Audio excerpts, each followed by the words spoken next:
Madame, messieurs, bonjour, bonsoir. Ça dépend de l'heure à laquelle vous nous suivez. Vous êtes sur Expression 26 Télévision, votre chaîne au Bolingara Mingi de partout dans le monde entier. Tu sais que nous avons une décision. Il y a kolakisa makambu o mokonza mboka azali kosala. To na nani na ya biso mpinda maître Richard Mpinda na yende to bi to décision ya kolakisa makambu o mokonza mboka salaki. Merci beaucoup pour l'encouragement la biso la biso le to na inikin avant mokonza mboka ayaye mo susu ko idogire ba om topé ba réhabilitation ya inikin.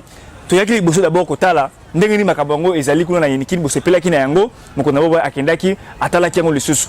Lelo suto ye awa to li awa na commune ya Nsele, précisément na Kinkole, na port Oyo, basali ya sika ya kitoko. Bobi ete mokona moko alobaka l'autre fois, na trouvé clé ya libumu ya ba congolais. Ba tebe ba clé ngo ebunga, clé ngo ekwera na maijo ya na Kinkole, clé ngo ekwera, clé ngo ekwera na ba voyage. Les lots na Nsele, est ba point ngo ba tongi to ba tongite. Est makambo ngo yeli ya soto ya solote. Ya biso Mpinda, mbote na yo, pe boye bola mo mettre Richard Mpinda bon début de la semaine. Mbote mingi bon début de la semaine. Toponika début de la semaine pour izalate on profiter du week-end ba rappeler ba biloko ba kangi cité. Po bon mon mouvement ndenge ezali na kata port. Alors, démarche na biso ezali ni. Démarche na biso ezali ya kola kisabino ke non Félix Antoine Tshisekedi, bah bien l'homme de 200 000 promesses. Promisiline. Donc, qui s'y a promesse? Qui s'y a promesse? Donc, yes, expert en promesse. Il y a un autre bisotoyer sur place. Pour total, mais viens pas ça la promesse, effectivement, qu'il y a ça la promesse. Mais suite, non, les amis. Au mini bazala qui baille le bikindo. Qui non promesse, oh ceci, oh voyage, mais concrètement, nini. Concrètement, il y a un autre Sabino, qu'est-ce qui avait été fait? Pourquoi ça n'a été?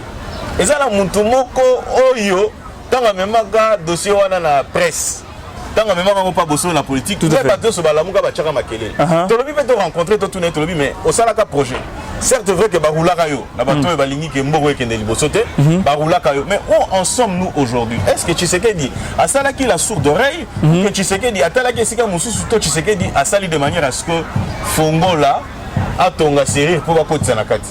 Où en sommes-nous? Ce qui est allé à l'élo, ils allaient effectivement pour toi, où en sommes-nous? Le président de la République a sali concrètement Nini.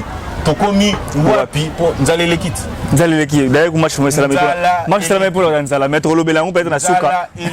Mais solution à Nzale Zali Nini et c'est qu'il faut investir. Mais pour investir Wapi, mingi balobi 16 milliards de dollars. Est-ce que 16 milliards il ne faut pas kabola par 120 millions d'habitants et on sait la biso quoi? À peu près 20 dollars par personne. Mais ce qui est là, c'est-à-dire que durant toute une année, tu vas cocater puisque 16 milliards est allé pour toute une année. Ce qui va Kaboli, ça fera 20 dollars par personne. Ce qui ça 20 dollars par personne, mais ça, on sera dans l'incapacité à retenir tout un mois, toute une année. Toute une année avec 20 dollars. Donc voilà pourquoi essayer de investir. La meilleure façon est ça la redistribution de la richesse de la gare. Pour investir, tu vas mon salaire. Tant que tu vas mon salaire, salaire on est sali de manière à ce que Bakamataba la boni, s'occuper de la famille là et ensuite tant que projet wana est commis pour produire, on va investir en aélo comme ça. Voilà ce que nous faisons pour le Congo. O ezali kaka pour Tshisekedi da sali yango te pour Sabinoté. Il s'est rappelé au pouvoir à un moment donné, muto akoya okuta œuvre il y a Félix Antoine Tshisekedi. Yango to yamba ki ndeko na biso na lobby ndeko na biso yo ya boto yambiye. Yende mutu Abanara Masolo pas Bosolo la politique. Voilà. Et l'autre awa. En tout cas. Rappelez-vous de ce visage ici. Cet homme a été combattu et il continue d'être combattu. Voilà. Parce que Azwaki Makan ici, il y a que ça là qu'on trouver solution dans Nzala Congolais. Tolobi wa mbisu ba kufa kana vieillesse. Maintenant, ce qui nous concerne, non, il faut mettre fin à cette affaire-là. Mbisi, il faut kufa na libumu. À côté de la libumu, à côté transformer au Ketika Isika Batika Kaiwa. Correct. Donc, on a yango, na présenté binon de Konabiso, à cause de la guide, Nabiso, Tokotambola, à cause de Biso, mon Konzambo, Kasala Kinini. D'abord, pour qu'on en arrive à ça, en fait, il y a aussi la difficulté à connaître qui.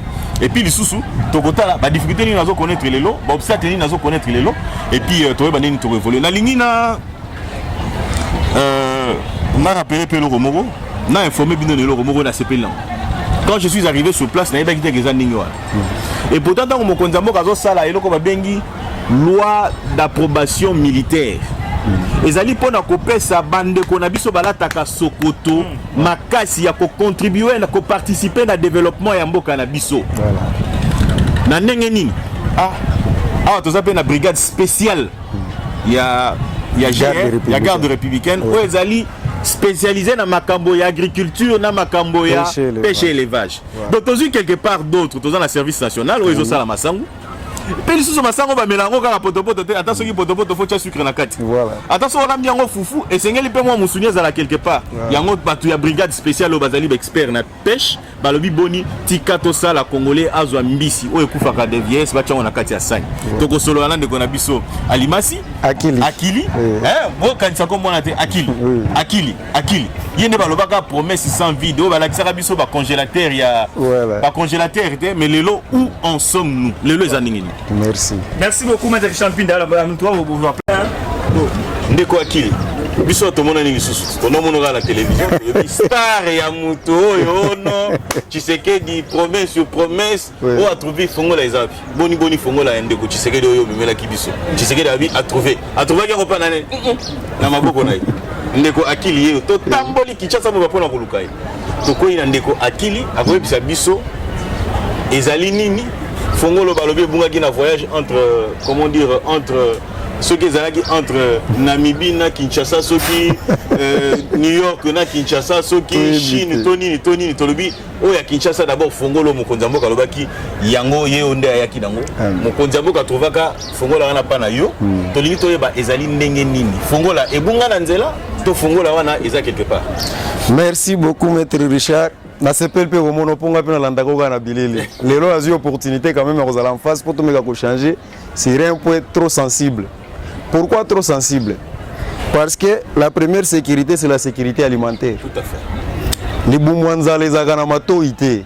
Tant que les boumwanza la moyen réfléchir les athées.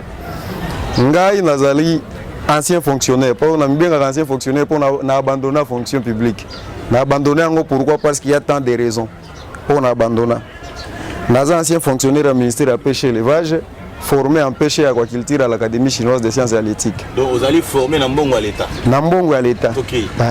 Mbongo à l'État, on formé en bourse à compte à l'État. Ok. Tant qu'on a eu Kozonga, makamuna mona ki na Chine na domaine eza yanga ya pêche, en tout cas il révolta kingai. Na bi mais bateau yo baza ba potentialité biso tozana ngote bazo vivre réalité yo. Et maintenant ceux qui pon na biso bateau tozana nyonso. Pourquoi nous souffrons? Nayaki na initié qui projet. Quand on a initié projet, nayaki représenté à la présidence de la République. Nayaki représenté à na ministère nanga ya pêche et pas secrétaire général. Nabi CG. Voilà si quand on par rapport à connaissance dans mon nango, to relancer le secteur de pêche dans domaine ya centre d'alvinage. Oh, projet nous a combien? 3 millions de dollars. Mais yo bando bela libomate. Biso toza a posé un rapport esika yo kinde qui point barre. Oui, là c'est un projet à 3 millions. Ministère ekozwa ngo wapi? Ah, secrétaire. Ministère Mobimba pêche et élevage ekozwa la possibilité retire ton projet longo lango na ngo besoin te. Na retiraki. Nde pusaka nga na sala ba recherche pour na cause information sur l'ancien office national de pêche. Dans un journal officiel na cadre ya fouille ya information na kutike ordonnance créée en office national de pêche et de miraka non abrogé tilelo. Nde nazwa ki initiative ya ko concevoir maintenant projet à relance ya office national de pêche. Cette fois-là maintenant na kende ko déposer directement la présidence. Natika ki sous na ministère te. Pour ministère a bengana ki projet nanga. Quand on a déposé la présidence en septembre 2019 et décembre plutôt. Septembre. Bah recontacter le 5 janvier 2020. Parce que conseiller a qui dossier en traitement à une formation. Tant que vous avez un beninga, n'a qui expliqué les contours. Quand on explique les contours, baé bangonyo sona conseiller principal à collège agriculture pêche et élevage. Baé na kinkole pour baé ko vérifier réellement les restes ya ba office national donc ba patrimoine office national de pêche. Entre autres centres de pêche, on a un chef de centre. Bah, il faut vérifier pour de pêche, va vérifier aussi qu'il fallait qu'ils aient le traitement à laboratoire à poisson. Bah, ok, nous avons adopté, on fera rapport. Bango bakindeki, dossier tikalaki na tiroir nengiwan. Na eko kuta na mena na likambu ya fongo lesike uti wapi. Na kutani na ancien prêtre moko dino de Pikir. Aipsinga non mon cher, nous avons besoin na yo pour élaborer les micro-projets. Il y a domaine à pêche. Nabi oui, na nini na domaine. Abi non, na cadre à coopérative. Mais nous devons financer à la hauteur de $20,000. ngana FCA 20 000 $ éco-financé coopérative parce que coopérative est la banque. Une banque ne peut pas fonctionner avec 20 000 $. Comme bon vous mouké to sala nini ya ba collecte ya ba poisson biso en terme so to benga ramassage. To collecter ba production yo so à l'intérieur pour na ko ya ko écouler yango à Kinshasa. Parce que ba producteur akuna ba difficulté écoulement. Avec ces moyens to ki ko faciliter bango tâche na ba matériel na ba engin to bandi ko zo bloc wana to ko couler yango to memel bango ba intrant to sali ça pourrait évoluer si vite. Ah ben c'est une bonne idée. Na concevoir pe projet na remettre. Or partenaire ya za ko epsanga azaki pe Amina ye mususu. Amina ye c'est l'ami maintenant du chef de l'État. Ndé a mis projet à présenter na monsieur Claude Nzinga. Tant a présenté na monsieur Claude Nzinga atangi projet azaki tellement intéressé ba benginga. Oya kakili yo mto élaborer projet mais c'est un projet intéressant mais est-ce qu'il n'a encore que présenter à chef de l'État projet à 20 000 $? C'est pratiquement impossible. Mais quand on amplifie en haut, attends on à 500 000 ou quelque chose bon. Ngana FC na peso déjà belement nyonso. Ogi comme na montagne nyonso yo lingi parce que ka ba belement na peso yo ndé yangwane ko continuer. Abi OK. Est-ce que vous avez un projet musuté munene par rapport à eux? Gabi oui, na ancien projet la déposé à la présidence et à office national. On a version électronique Gabi oui. Na tindelanga. To ça l'échange à ba numéro WhatsApp, na tindeli version électronique. Abi c'est bon, to benga. 4 jours après, à Bengala, le chef a adopté votre projet. On a dit, OK, il va nous recevoir. Un certain vendredi, le 5 mars 2021, à Benginga, nous avons été reçus par le chef de l'État. Il arrive à Kinkole le 7 mars. Le réveil. Voilà. Réception, il faut organiser, on a participé à ce soutien. Mon conseiller, la Mouka, Banda a préparé mémo. C'était à 23h. Mais bon, ce n'est plus important, avançons. On a dit, OK. La Mouki a préparé maintenant mémo. Tant que nous préparé mémo, samedi na tongo, Tobandi ba préparatif est arrivé à chef de l'État, va service protocolaire, dimanche à 10h, chef foyer. Avant d'arriver à chef, Tobandi moi discussion mouké. Abel lobby comme Aki la Salaki projet, n'a intitulé à ONG Nanga. C'est moi qui vais présenter les projets. Monsieur Claude Nzinga Ebisiabi, tu ne peux pas présenter un projet technique parce qu'on maîtrisait le contour dans le côté. Ceux qui battent une question, on peut répondre n'engene. Si quelqu'un a sali récit, to comme Zangoti Nasuka. Concepteur ya Memonda Sanini a présenté Memonaï pour que tu aboutir nango enfin.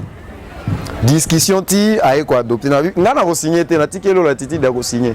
Ko signer ngo en tant que président Mike eloko na yo. Mais ti kana présenté. C'est comme ça que Tokota qui na salle, na bandi ko présenter mémo na chef de l'État. Na mémo nanga na lobela ki secteur et agriculture, pêche et élevage parce que on peut pas parler de la pêche sans parler de l'agriculture. On peut pas parler de la pêche sans parler de l'élevage. Comment? Bah produits, matières premières, to sala na ngwa lima mbi, ce sont des produits agricoles. Okay. Fertilisation ba étant, ezab extrêmement ya soso na ngulu, donc c'est l'élevage. Donc trois secteurs nous sont liés et puis étant ensemble. Moi je dissocier en ezate. Alors j'ai expliqué au chef de l'État. La FCA, Excellence Monsieur le Président de la République. Secteur et à pêche et qui contribue à l'auteur même à 40% ou 50% du budget national. Comment ça?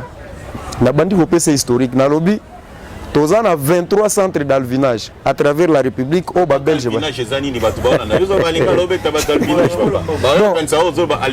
Alvinage est la balière reproduction et croissance à Balvin. Net il a vendu dans 4 jours. Auto comme cage d'alvinage. Et ça cage de grossissement. Donc on a mis ça dans 3 stades. Un stade larvaire, donc au bout de jusqu'à 25 jours. Alors on a un stade larvaire avec un stade d'alvinage de 25 à 90 jours. Alors on a un stade d'alvinage et un stade de croissance pour la consommation.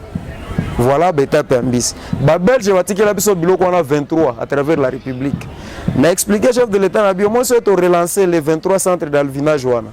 Et que par centre d'alvinage, tu as la reproduction à Balvin, tu as la mise en couple, il y a 2000 couples à Bangolo. Tu as la mise en couple, tu as l'insémination à 2000 couples. On peut réaliser 2 milliards dans 100 jours. Okay. 2 milliards de dollars. Ah, comment ça? Na bandi ko expliquer chef. Na lobby mbisi a produisaka toujours 10% à poids corporel na. Okay. Ceux qui n'a eu par exemple ngolo à 3 kg, ndena inséminé. Résultat, makina est 300 grammes. Or, dans chaque gramme, il y a un mbisi et contenant 2000 larves. Allez-y maintenant comprendre. Calculer 2000 fois 300 pour un mbisi moko. Donc, on sera au-delà de 600 000 larves. Si on souhaite au salaire fois 2000 et fois 23 centres d'alvinage, dans 100 jours, mbisi on a quoi atteindre 300 grammes. Alors, aux information à centre d'alvinage, tout ça, les alliés peuvent lancer le coup là. Non, non. Naoki Obanda, par exemple, les les plus proches, ils ont Kasangulu. Tous un centre d'alvinage, moi, à Kasangulu. Tous en a Ngambi, ils ont presque dans toutes les provinces. On a eu Kasangulu, ils ont relancé. Ceux qui ont un centre d'alvinage, ils ont un centre pilote de pêche Zalia. Ceux qui ont visité, ils ont un bâtiment 40 x 12 mètres. Il y a propre, on a gérer. Et si il y a inspiration, information, information, ils ont une opérationnelle à Kinshasa. Donc, il quand on a expliqué maintenant contour à chef que voilà ce qu'un centre d'alvinage peut produire.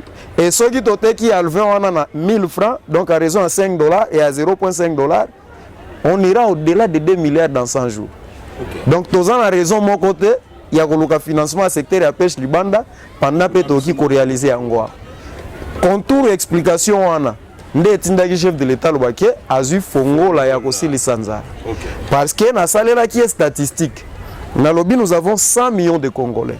Rapport à la consommation en poisson par jour pour un habitant, c'est 300 grammes. Si on multiplie 300 grammes fois 100 millions, nous avons 30 000 tonnes à produire les jours.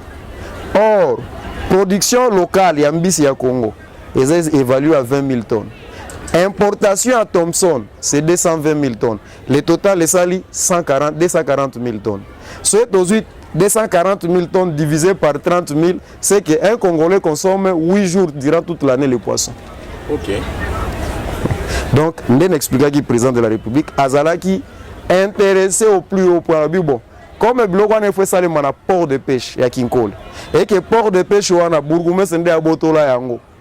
Pour la raison commerciale, Bourgoumé sozali a zoyo kanga. Kaka ndenge na zolo ba ko bandalelo port wana ezongi na ba pêcheur. Soki lobby lendi na yoki ezongi te musala na yo isili. Toki tana port to kende kotala. To kumbani na président de la République ti ao. Na port to bandi ko expliquer conception à port isali manengene. Place au teka Jessica to vandi babenga ngo zone de frayeur. Donc, M. Jacob Mandeville a conçu un rapport à Sala, on a 3 parties distinctes. À Sala, Digio, Botambol, Tiko, Malanzela, pour créer zone de frayeur. Zone de frayeur, il y a plus de 2 km et demi. Allez, Nakatika, tu as créé passerelle. Il y a un pirogue d'accostage à pêcheur et quand tu as débarqué. Et la 3e partie, une portion ministre de la pêche à Tongi, qui ils ont conçu comme atelier de filochage. Mais marché à poisson, ils ont un port de pêche. Marché à poisson, parce que marché à poisson, c'est dans la maison communale. Alors, ils ont ceux qui vont pêcher, vont prélever statistiques, après, à quel côté. Quand oiseau a pour côté un port, va vérifier en général de salaire. Pourquoi ils ont pour réglementer le secteur. Alors, ceux qui en général sont compatibles, ils ont des maisons métalliques au besoin. Tobenga armement au belge wana salaka ezali na rôle ya ko prélever statistique na ko vérifier bangenion sur la pêche pour na ko assurer réglementation à secteur ya pêche pe azalaki na brigade de pêche à l'époque. Alors tant que na président na expliquer sikoyo composition à port awa nyonso ezalaki na banda kundela bisio donc ezalaki na ebite paka jumaku tout bien ndenge ezalaki. Alors chef de l'État, gouverneur Rosalie a sur place. Oui, excellence Azabi. Au moins d'être hôtel Mia, le 7. Lobby le 8. La construction anarchique, nyonso. Ekoya. Lobby le 8. Oyoki est nayoki. Directeur de cabinet Nangozomona Moutouna Solo Nayo Akili. À partir de lobby, il y a beaucoup en contact pour que le projet soit matérialisé. Comme c'est un projet de relance, ce n'est pas une création. Les documents existent. Zoa connaissance à des documents préparés. Parce que quand il y a ça, la lobby, il y a pêché. On peut maîtriser le secteur, on a notifié comme DG, et puis on a la DGA. Parce que on a maîtrisé le secteur. On a retourné à le chef de l'État a sali discours. Parce que on a zolo de manière un peu abrégée pour tous autant mingité alobi lelo natangi classe natikala kotanga te banda na botama na kanisa ki naza en face ya ba pêcheur artisanal nzoka na yokuta na ba pêcheur professionnel o batangi singa zone de frayeur o batangi singa pool malebo o balaki singa reproduction nini écosystème alors na nyonso nga na oti ko discuter ko changer na bango et convaincre nga ke lelo nazui fongola Bon, on est makanisi ya fongola yaki.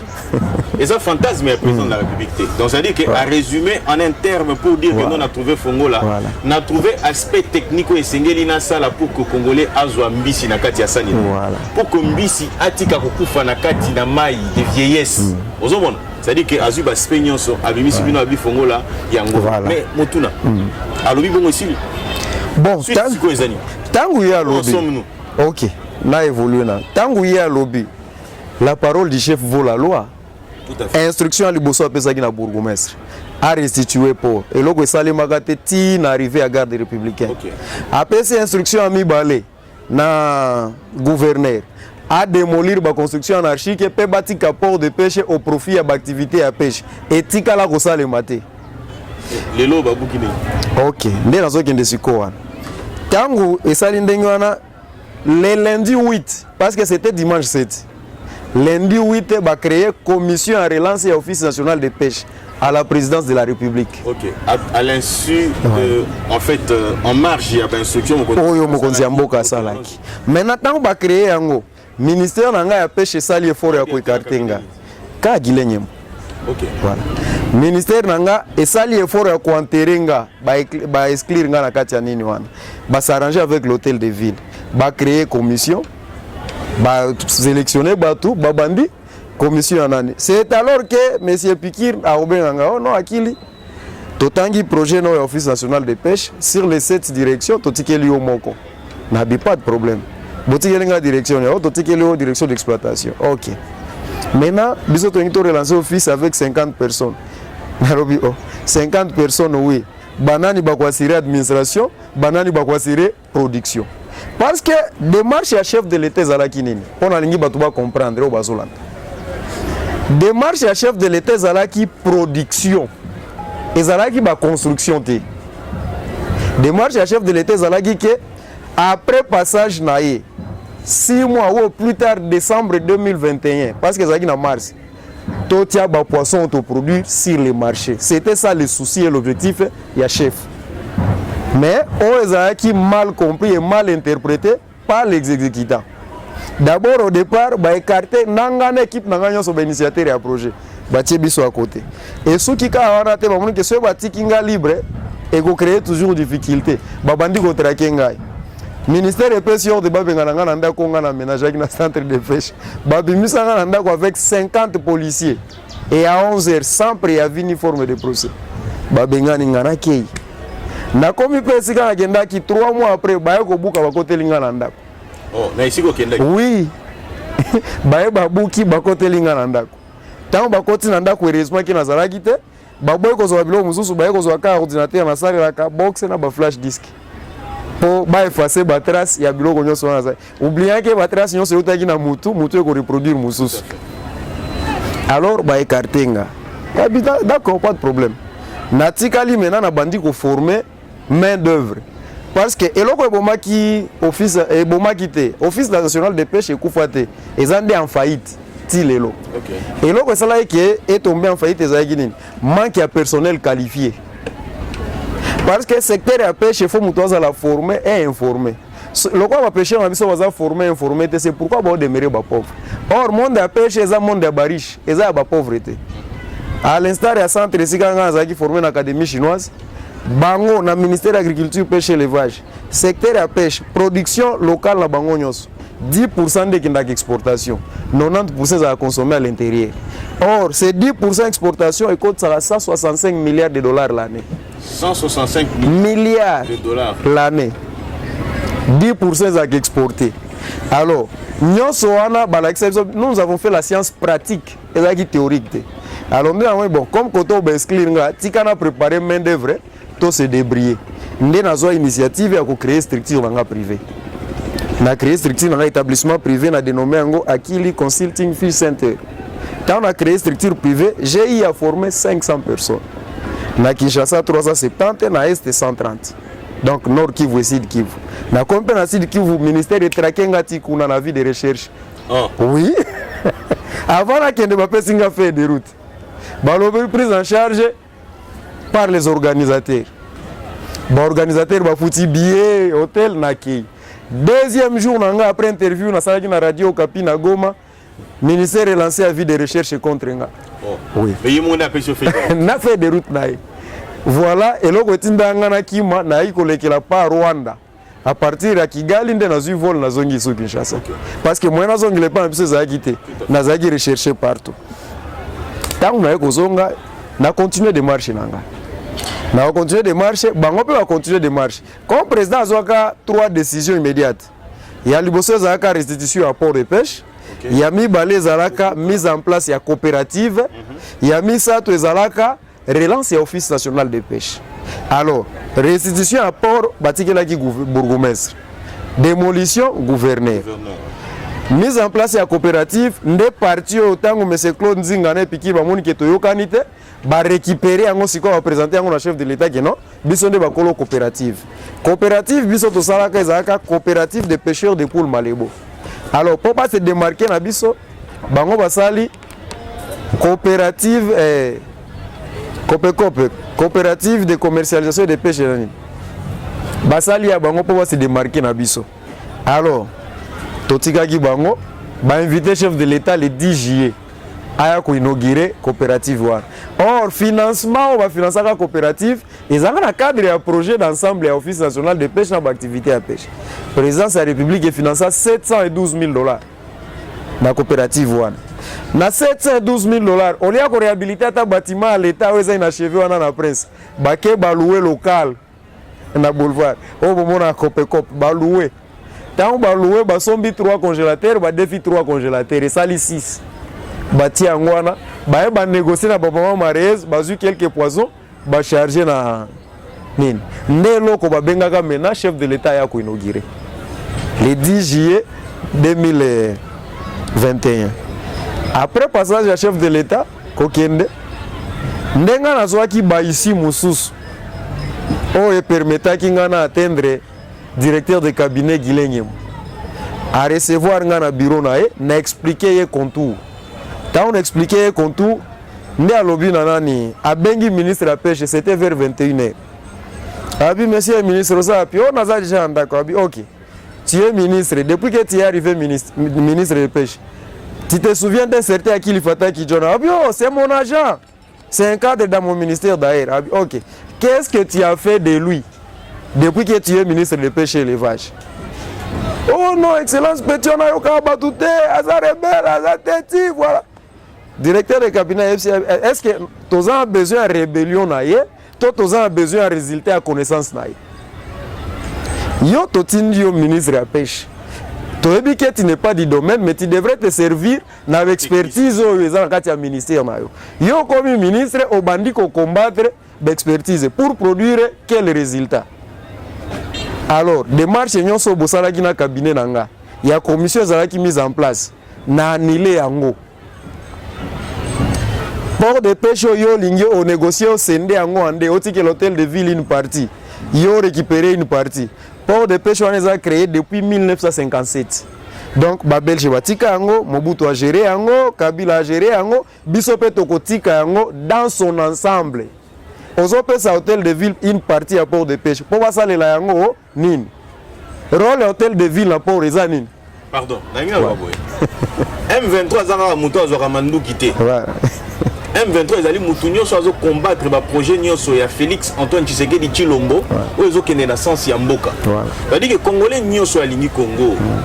Et Sengeli nae a participé d'une manière ou d'une autre pour le développement ya mboko yo. Alors bien Kasavu Wazalaki, Mobutu Aleki, Joseph Kabila Aleki, Mouzé Aleki.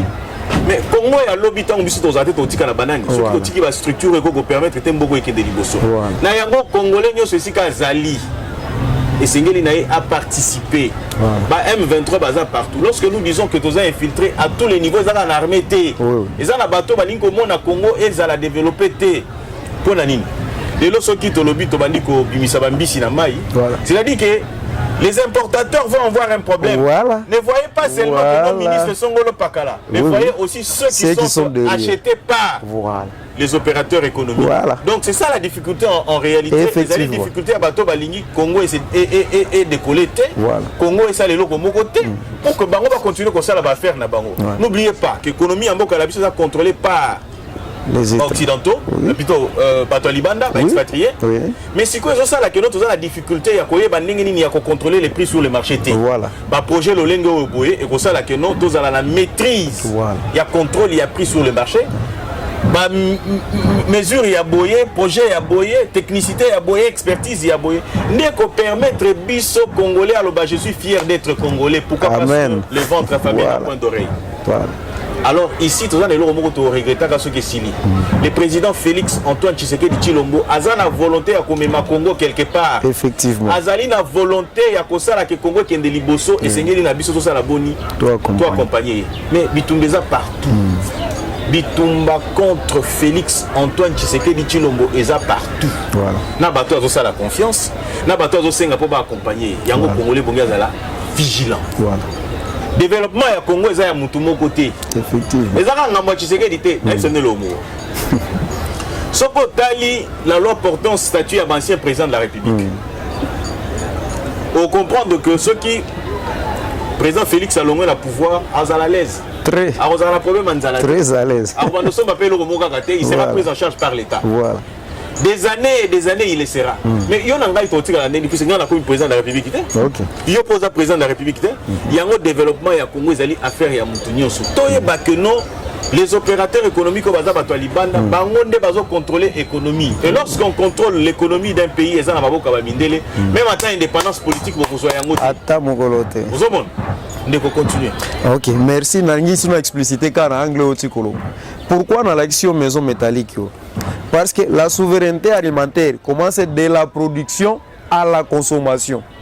Or, les lobbies qui consommés dans le Congo, au moins 80% d'importation. Est-ce que l'importation, on les a contrôlées? Voilà, les a contrôlés. C'est ça le problème. C'est sur base de ça, on va calculer l'espérance de vie d'un Congolais à 45 ans. C'est avec raison. Donc, si on a capturé, oui, na fleuve, oui. Mais pour comme la biso, tant où yango ezoaki, conservant yango ekotaki, qui mille ya ba conservant na plus tozoli yango, alors qu'on peut produire sur place et importer par contre, ce qui est bio. Mais ba expatrié, bazo combattre ba système yo économie na biso pour que totika la partie. Voilà initiative au Belge basala kande yango. C'est pourquoi pendant 85 ans de colonisation, batika la ko importer. Tout à fait. Voilà. Alors, les démarches na biso ezalaki na même ordre d'idée wana. Dans na côté na directeur de Atisi Obenga ministre, abengi conseiller principal là et agriculture pêche élevage. Abi monsieur Ambroise, tu te souviens d'Aki là, c'est mon ami, on se connaît bien. Abi vous vous connaissez. Mais qui m'a proposé la liste des membres chargés de la commission à relance office national de pêche? Oh, c'est bien moi. Ah mais les noms d'Aki il est où? Abi non, il avait des problèmes avec son ministère. Abi, voilà comment tu as rendu un très mauvais service à la République. Oui. Azaki Franae. Abi, tu as rendu un très mauvais service à la République. Donc par conséquent, moyen, Nyoso, l'État Bimisaki est tombé nul. Parce que porteur de vision Azalaki est écarté. Qu'est-ce qui peut ressortir de concret à Katia de marche? Ou échoué. Alors, le ministre Abi n'a pas su instruction. Que pour Rwanda, même 1 millimètre na yango, et l'ongwate. Nenge tokuti yango, nenge tokuti kaka yango. L'article 202, alinéa 34 de la Constitution, et lobby, les ports, les aéroports, les aérogares sont de la compétence exclusive du gouvernement central. Concomitante était par quel mécanisme gouverneur Azolo Kazo à port? Pour quelle fin? Gentini Ngobila toujours. Alors, pas question. Alors, comme aussi Bomi démarche qui a relancé, on va se focaliser sur autre chose. C'est alors qu'il y a Senga maintenant deuxième projet, il y a aménagement à parc aquacole de Kinkole. Voilà. Quand on a maintenant na Oyo, Tobandi Yango, na présenté nani budget. Quand on a présenté le budget, il fallait quand même tout au rapport, tout le monde préparer. Et si quand on kotia kajo, né la démarche à quitter rapport avec Madame Brigitte à accompagner parce que c'est l'unique bourgmestre qui nous a accompagnés tant que toi. A eu la décision conformément à la décision prise par le directeur de cabinet. Voilà. Mais quoi accompagner avec biso ande tinda bakanga 9 jours na kajo. Oh là. Ouais. Oh là. Pour accompagner tout simplement. Logo là. Donc ba M23 sont partout. Ba ya bakanga na menote banda wana pour ti na kajo. Pour la nuit accompagner qui port de pêche à ville, hôtel de ville. Pouvoir ongana ingina zo ya ko exercer activité na port de pêche na zu yango wapi. C'est qui nazo combattre le gouverneur et puis ministère de la pêche wabi basi ba rejeter engagé n'est pas droit. Ne bakanganga et pas capitaine waza batenga menote ti na kacho. Na sali 9 jours na kacho 6 personnes. 9 jours on l'a raté. Donc moi ko les até parce que ko lia nenge nini. Et si ko zo la nde si ko zo sumba. Donc, la condition carcérale, il y a parqué na biso mawaming. Après 9 jours, on a bimi na bela qui plus de 3 mois. Une intervention na salaga maintenant na Bosolo parce que Bosolo a yambaka ngai. Voilà. OK. Tant Bosolo a yambinga na expliquer les contours. Après qu'on expliquer les contours, ne ba o balandaki, ba général la garde républicaine ba bi oh. Mais Kanyamaka, c'est un général qui produit le maïs. Tout à fait. Mais biso atoza un bataillon agriculture, pêche et élevage. Soyez vous accompagner vision wana ba civil ba boy tempéré nango. N'est-ce pas to ça l'honneur ya chef de l'état. Boluka garçon. OK. C'est comme ça que le général Désiré a ordonné ki balukanga. Et qu'on coïncide que na mutoba nommé commandant bataillon agriculture, pêche et élevage, azaki étudiant nanga, azaki formé par ngai. Nde a facilité qui mena pont yangai na garde républicaine ngokutana ameminga ti pas général mutu yango yeyo général alobi bon mon cher soki ba civil ba échouaki biso toki ko komema soni ya chef de l'état te to se porter garant tozaka na besoin expertise na yo na science aux nango biso to accompagner yo oh nyonso chef de l'état décidaka. Il y a relance biso to ko appliquer te mais il y a production en sécurité to ko s'impliquer nango alors to inviter yo on réintégrer administration à biso ngabi non to ki ko signer des partenariats parce que c'est la structure privée nanga nazaki décidé par le gouvernement na administration publique na biso pourquoi nazan administration publique depuis 17 ans chef de bureau n'a occupé fonction en chef de centre pendant 4 ans. Natikala jamais qu'on a payé ni salaire nanga ni prime nanga. Mais naza surpris na 143 000 fictifs. Oh IGF fait ko décelé à. Donc fictif au baliaka mbongo à l'état sans motif. Mais biso va tout servir la République.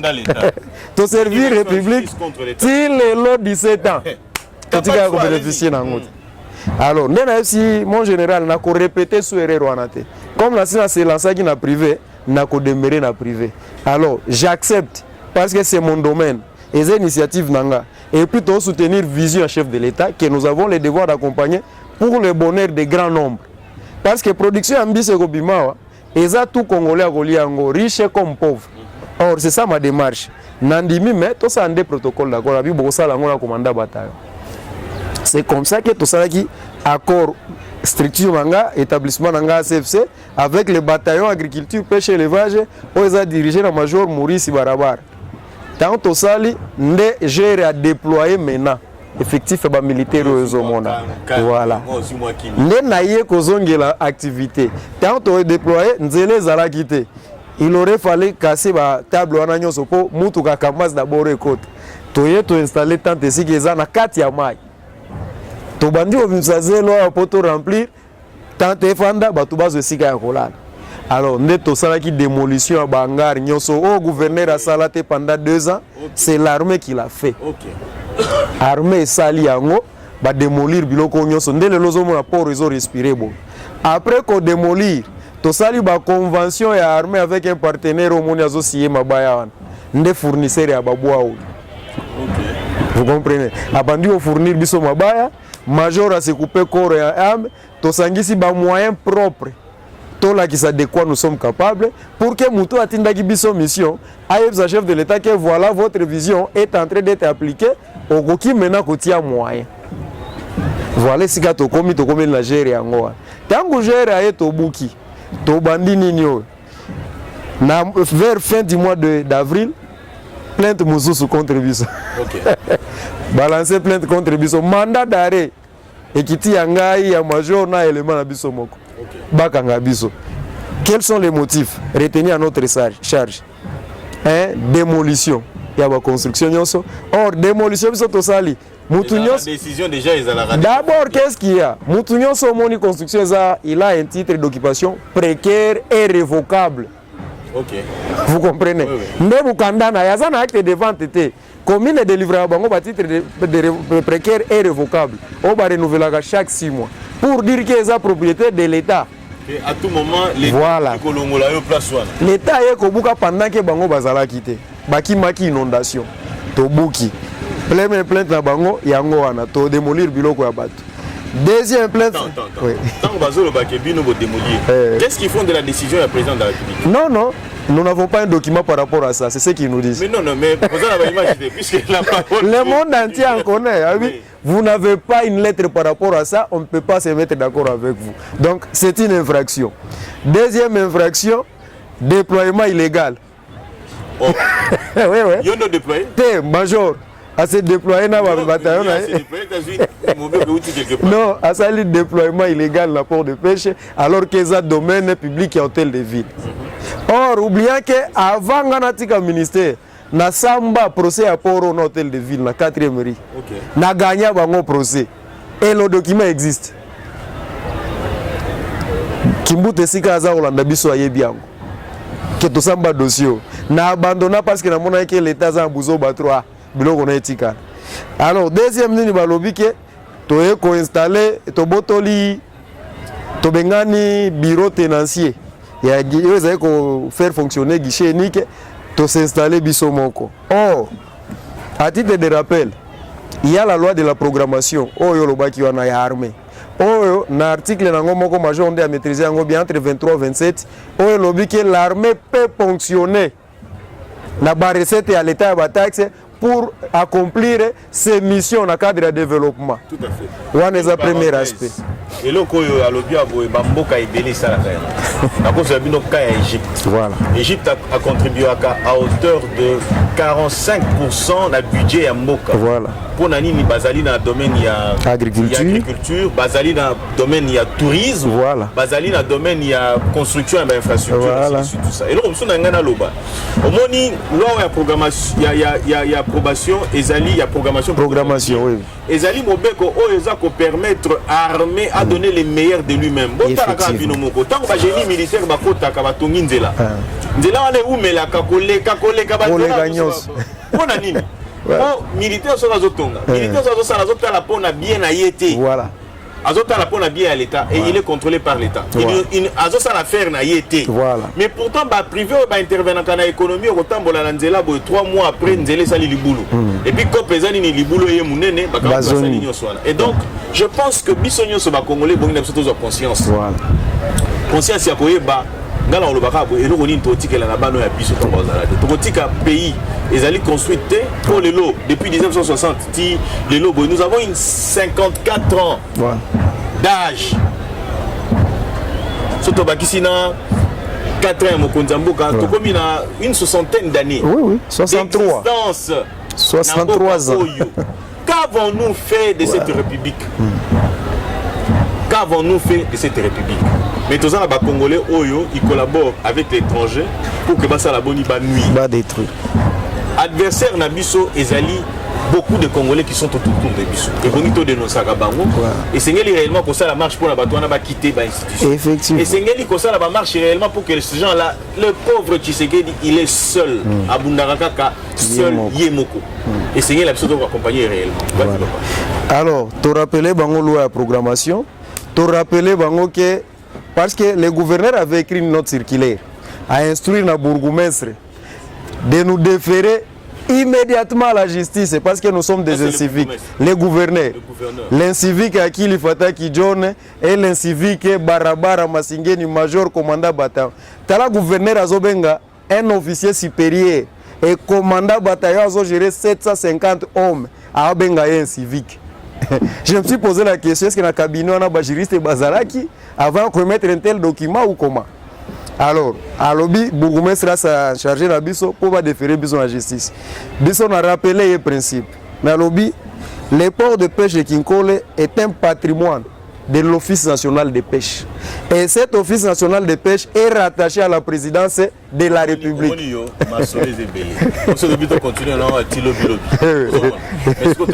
Concrètement, qu'est-ce qui a été fait? Il y a un Mokondiambo qui a bossé les nini, les lots na katapor. Ok. Yango de Torobanda comme ka kotambola total nini bossa. Ngana Mokondiambo kana niveau toza lelo to bandi ba matérialisation ba promesse na. OK. Alobaki libération à port na kansi bokotambola bozomona ndenge ni port ekomi polele. Et soki na kozala polele te drague yango wana eza mopanzi wana. Poro ezalaka dragué en 1957 ti lelo nde première fois sous drague ekoti. Totambolo au lobarati. Na oui, pas de problème. Oui, totambola na somo. Osala, c'est-à-dire mokonzi mboka nde osala non? Donc ba combattre garde républicaine ba combattre nde mokonzi mboka. C'est-à-dire que tout va clairement. Voilà. Que Ngobila combat no mokonzi mboka. Contre la volonté de mokonzi mboka. Écoutez, ministre de la pêche contre la volonté de mokonzi mboka. OK. Voilà. Alors voilà, papa, tu comme presque la souka, parce qu'il minute vraiment la souka. Tu vois, on a juste la première partie, il y a Makamotali, Marambotali, Otero, Oteko visité à l'aéroport. Alors, précision, place to vandi au. Et ça va, tu vas à Slikula Bambis. oui, oui. Mais tout le monde va entendre beta chobo. Bango e ba beta nsimana yo. Bambis also mona. Donc nde bazana baza o to fandi nde to bengi première cage flottante. Cage oyo est en dimension en 20 x 25. Avec une profondeur de 2 mètres, nde pesi biso 900 mètres cubes. Lokola za 900 mètres cubes, a la capacité à contenir 28 500 poissons. Si on 28 500 poissons, après 6 mois, chaque poisson va atteindre 1 kg, le minimum. C'est pour dire que Cage a la capacité à produire 25 tonnes de poissons. 25 tonnes de voilà. poissons. Les mois ou bien la semestre. Semestre, 3 mois, 25 000 tonnes. Oui. 25 tonnes de poissons par cage. Okay. Or, le programme est à établir 2500 cages. Na parc à Kwakolo. Il faut atteindre 2500 cages. Or, si tu atteindre 2500 cages, tu répondre à besoins alimentaires. Voilà, on peut un micro par rapport à Limito, tout qui n'est pas. Comprenez que nous sommes là. Alors merci comme parce que l'inauguration à port autorité la calamité imagine les 24 mai le 24 juin OK. Ngana kanisi na likambo inauguration à port comme étant responsabilité du ministère, je ne peux pas trop commenter parce que eza en dehors de la vision d'un programme de chef de l'État. Programme à chef de l'État zalaki production de poissons de manière à inonder les marchés de Kinshasa en produits de pêche et produits localement. Et zalaki te des marchés à liboso à Kotonga de Bargade. Wana eza vision eza en dehors ya programme oyo il y a le 7 mars 2021. Donc moi on a commenté en mingi exact ngana za sur la production voilà biso on a besoin en production et non en infrastructure parce que les infrastructures existent.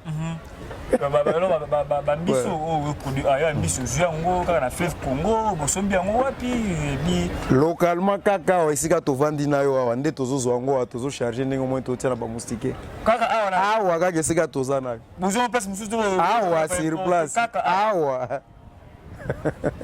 bande balandi il prend juste première partie tozonga ya partie remise tozonga merci beaucoup na ndeko na biso ya compagnie cordon Aimé Kambala ya komia ya Bopeto na commune ya Nsele. Merci beaucoup na jeune leader automé comme ya Franck Mbome c'est le bourgmestre pour la facilitation. Merci beaucoup na directeur maître Patrick, merci beaucoup pour na ba contact pour appel sur la to comme na isika oyo. Merci beaucoup na ndeko Akili pour la disponibilité na yo. Merci beaucoup na garde républicaine yo so venir sima na biso bango na bango hors caméra moko taka ba kombola bango ezalité mais musala kitoko pour la sécurité musala kitoko pour la protection de beaucoup sala musala bino merci beaucoup ndeko zala Kiona Bertin merci beaucoup na Junior Tankoui les caméramans privés il y a jeune leader monsieur le bourgmestre femme Kumbo merci beaucoup na bino tout le monde juste après awa ceux qui sont restez scotchés parce que la sikoyo pour au basali et pas ya mokonzi mboka ndeko akili to zonga lisusu leba mission ko pas tout les mission zonga ko la mission on est ezali to tumba ko tumba to lamba olia ngo pe kali kolo ya kaje kali kola kaje esiko fandeli pe merci beaucoup